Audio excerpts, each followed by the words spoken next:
Hello students. CUET एक ऐसा exam है जिसको अगर आप क्वालिफाई करते हैं तो भारत के top university like Delhi university और बनारस हिंदू यूनिवर्सिटी जैसी यूनिवर्सिटी में आपका एडमिशन होता है।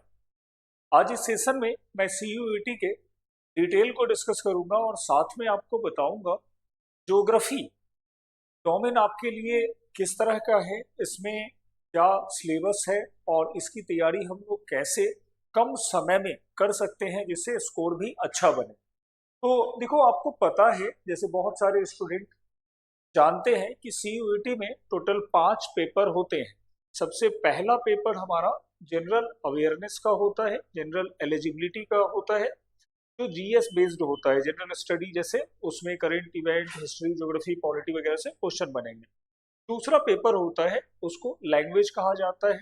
लैंग्वेज वाले पेपर में आप हिंदी इंग्लिश के साथ ही 23 लैंग्वेजेस हैं उनको ऑप्ट कर सकते हो। इसके बाद आपको 3 डोमेन लेना होता है, या तो आप फिजिक्स केमिस्ट्री बायो लो, अगर आप साइंस बैकग्राउंड से हो फिजिक्स केमिस्ट्री मैथ ले लो, या फिर अगर आप आर्ट में जाना चाह रहे हो तो ज्योग्राफी है, पॉलिटिकल साइंस है, इकोनॉमिक्स है, ऐसे सब्जेक्ट्स को आप लोग ऑप्ट कर सकते हो। यूजी और पीजी दोनों अलग अलग होते हैं CUET में। यूजी अंडर ग्रेजुएट, मतलब आपको अगर ग्रेजुएशन करना है तो आप यूजी में जा सकते हो। पीजी पोस्ट ग्रेजुएट है, मास्टर डिग्री के लिए होता है। यहाँ पर मैं ज्योग्राफी यूजी के पूरे सिलेबस को आपके सामने डिस्कस कर रहा हूँ। तो देखो, यूजी का जो पूरा ज्योग्राफी का सिलेबस है वो बहुत प्रिसाइज है, बहुत कम सिलेबस है जिसे आपको प्रिपेयर करना है अच्छे से। अगर आपने NCERT के बेस पर अपनी तैयारी को शुरू किया और जारी रखते हैं तो definitely you will get one of the best university in India. चलते हैं हम लोग। सबसे पहला कि देखो, ज्योग्राफी जो है वो आपका 2 पार्ट में डिवाइडेड है। पहला है फंडामेंटल्स ऑफ ह्यूमन ज्योग्राफी और दूसरा है इंडियन पीपुल एंड इकोनॉमी। दो चीजें दिख रही हैं। अब जब चलते हैं हम लोग, ये पार्ट ए समझ लो और पार्ट बी दोनों में डिवाइड है, क्वेश्चन इसी में बनेंगे ज्योग्राफी के। अब आते हैं हम लोग कि हमारे पार्ट 1 में ह्यूमन ज्योग्राफी में कौन कौन से पार्ट देखने हैं। तो ह्यूमन ज्योग्राफी को जब हम लोग देखते हैं तो इसका unit 1 human geography nature and scope है, और इसमें बेसिक ह्यूमन ज्योग्राफी आपको कवर करने हैं। बेसिक ह्यूमन ज्योग्राफी मतलब ह्यूमन ज्योग्राफी क्या है, किस तरह से इवॉल्व हुआ है, सब्जेक्ट मैटर क्या है, कंटेंट क्या होते हैं, कौन कौन से स्कॉलर्स लाइक हमबोल्ट है, रिटजिल हैं, या फिर जो अपने ग्रिफिथ टेलर हैं, इनके कुछ थोड़े बहुत कंट्रीब्यूशंस पे आपको काम करके चलना है और बेसिक समझना है। देखो, ज्योग्राफी क्या है, तो geography is the subject explains the relationship between man and nature. तो नेचर, प्रकृति और आदमी के बीच के रिलेशंस को ही ज्योग्राफी बताता है, और ह्यूमन ज्योग्राफी में पूरी चीजों को जो है ह्यूमन को सेंटर में रख के पढ़ा जाता है। तो एक बड़ा अलग ही डायमेंशन दिख रहा है। दूसरा होता है पीपुल। दूसरा टॉपिक अपना आ गया पीपल। तो पीपल वाला जो टॉपिक है इसमें 2-3 चीजें खास है जिनको आपको फोकस करना चाहिए, जैसे population of world district, population of world distribution, density and growth. जब आप वर्ल्ड पॉपुलेशन देखते हो तो वर्ल्ड पॉपुलेशन बहुत अनइवन है। कुछ ऐसे पार्ट हैं लाइक ऑस्ट्रेलिया या फिर साइबेरियन रीजन जहां पे ओवरऑल डेंसिटी बहुत कम दिखती है, जबकि कुछ ऐसे पार्ट है लाइक इंडिया है, चाइना है, यहाँ पे डेंसिटी ज्यादा है। तो रीजन्स क्या रहे, आखिर क्यों पॉपुलेशन में इस तरह के वेरिएशंस दिखते हैं।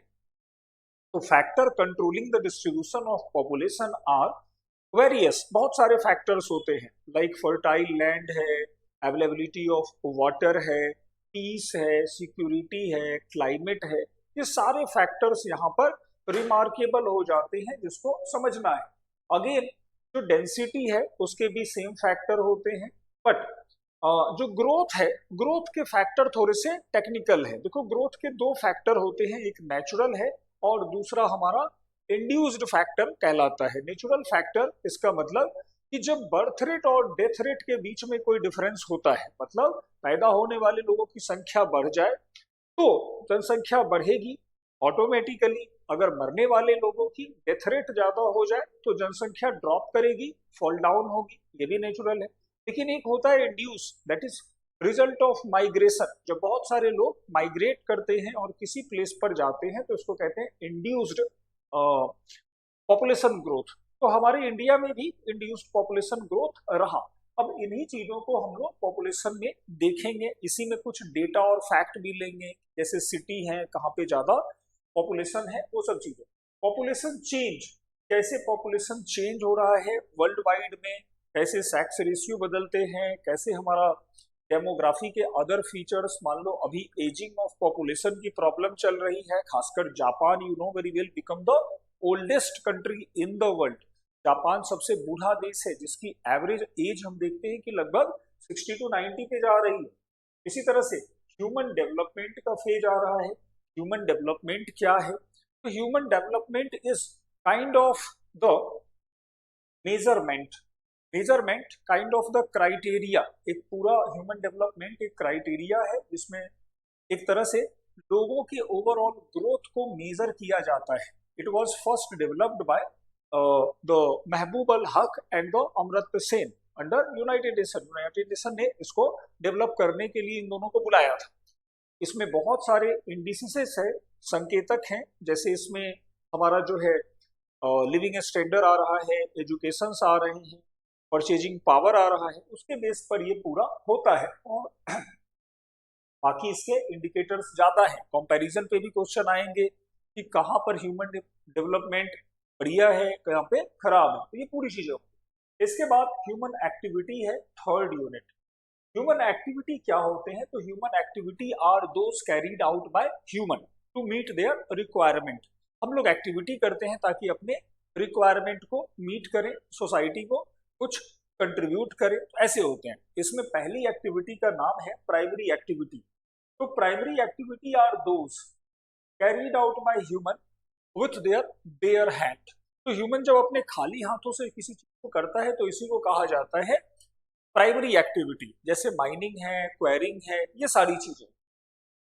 और इसी में पेस्टोरल है, सबसिस्टेंस एग्रीकल्चर, मॉडर्न एग्रीकल्चर, सारी चीजें पढ़नी पड़ेंगी इसमें।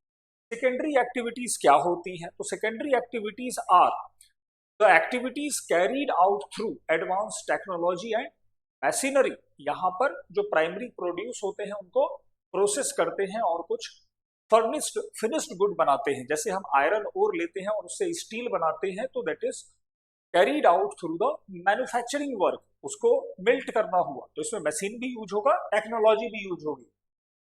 तो इसी में agro processing, small scale, large scale industry सारे पढ़ने हैं। टर्सरी आर द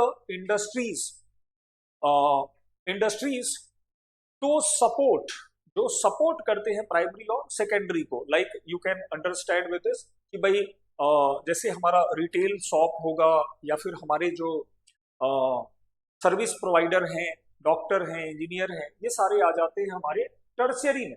इसी तरह से क्वार्टरनरी को भी बांटते हैं। क्वार्टरनरी समटाइम जब क्वार्टरनरी कहते हैं तो दीज आर नॉलेज बेस्ड, जैसे लॉयर हैं या फिर प्रोफेसर्स हैं, तो इसको क्वार्टरनरी भी कहते हैं। तो इनके कुछ एग्जांपल्स को हमें पढ़ने हैं, इनके रोल को पढ़ने हैं। Next one is transport, communication and trade. देखो transport are like blood vessel, खून के नलियों के समान होते हैं transport. If there is seamless transport system throughout the country में एक्सपीरियंस फेनोमेनल ग्रोथ, अच्छा ग्रोथ होगा।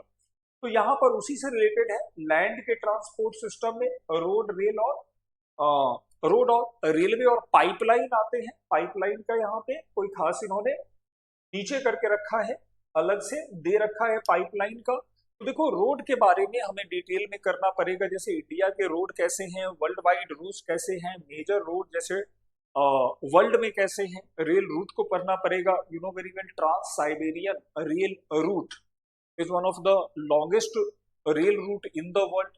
इसी तरह से जो कनाडियन पैसिफिक रेल रूट है, इसी तरह से ट्रांस एडियन वाला जो रूट है, ये सब पढ़ने पड़ेंगे यहाँ पे। इसी तरह से वाटर ट्रांसपोर्ट करना है, वाटर ट्रांसपोर्ट, तो you know very well water transport has been the traditional mode of transportation. इसी से चीजें आती जाती गई, व्यापार हुआ।